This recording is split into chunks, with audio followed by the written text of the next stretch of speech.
ಜೀವಕ್ಕೆ ಉಸಿರೆ ನೀನಯ್ಯ, ಜಗದ ಜ್ಯೋತಿಯೇ ನೀನೆ ನಿಜವಯ್ಯ.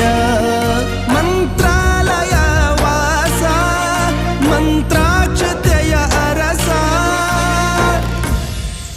ಗುರು ರಾಘವೇಂದ್ರ ರಾಘವೇಂದ್ರ ರಾಘವೇಂದ್ರ ಗುರು ರಾಘವೇಂದ್ರ